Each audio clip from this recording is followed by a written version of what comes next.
ಚಿಕಿತ್ಸೆನ ನೀವೇನಾದ್ರು ಇದು ಸರಿ ಅಂತ ಅನ್ಕೊಂಡಿದ್ರೆ ಅದು ನಿಮ್ಮ ಮೂಢನಂಬಿಕೆ. ಮೂಗಲ್ಲಿ ರಕ್ತ ಬರ್ತಾ ಇದೆ ಅಂತ ಅಂದ್ರೆ ನಾವು ಸಾಮಾನ್ಯವಾಗಿ ಮೂಗನ್ನ ಪಿಂಚ್ ಮಾಡಿ ತಲೆಯನ್ನ ಇಟ್ಟು ತಲೆಯನ್ನ ಹಿಂಬಾಗಿ ತರ ಒಲಿಸ್ತಾ ಇದೀವಿ. ಮತ್ತೆ ಸಮ್ಟೈಮ್ಸ್ ತಣ್ಣೀರನ್ನ ಬಟ್ಟೆ ಹಾಕ್ತಿದೀವಿ ಮತ್ತೆ ಐಸ್ ಚುಚ್ಚನ್ನ ಇಡ್ತಾ ಇದೀವಿ. ಇದು ಸರಿಯಾದ ಪ್ರಥಮ ಚಿಕಿತ್ಸೆನ ನೀವೇನಾದ್ರು ಇದು ಸರಿ ಅಂತ ಅನ್ಕೊಂಡಿದ್ರೆ ಅದು ನಿಮ್ಮ ಮೂಢನಂಬಿಕೆ.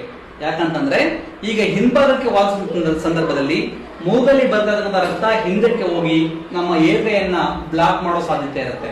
ಹಾಗಾಗಿ ಇದನ್ನ ಮಾಡಬೇಡಿ.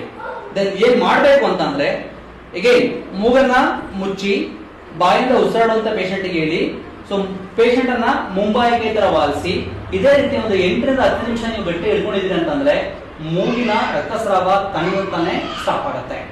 ಸೊ ಸ್ಟಾಪ್ ಆಯ್ತು ಅನ್ನೋ ಕಾರಣಕ್ಕೆ ನಿಮ್ಮ ಪ್ರಥಮ ಚಿಕಿತ್ಸೆ ಮುಗಿತು ಅಂತ ಅರ್ಥ ಅಲ್ಲ.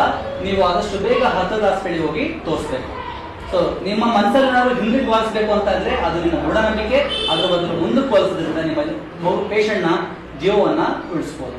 ಈ ಒಂದು ಚಿಕ್ಕ ಬದಲಾವಣೆಯಿಂದಾಗಿ ನಾವು ಸಾವಿರಾರು ಜನ ರೋಗಿಗಳ ಜೀವನ ಉಳಿಸೋಕೆ ಸಾಧ್ಯ ಆಗುತ್ತೆ. ದಯಮಾಡಿ ಇದನ್ನ ಲೈಕ್ ಮಾಡಿ, ಶೇರ್ ಮಾಡಿ, ಕಮೆಂಟ್ ಮಾಡಿ.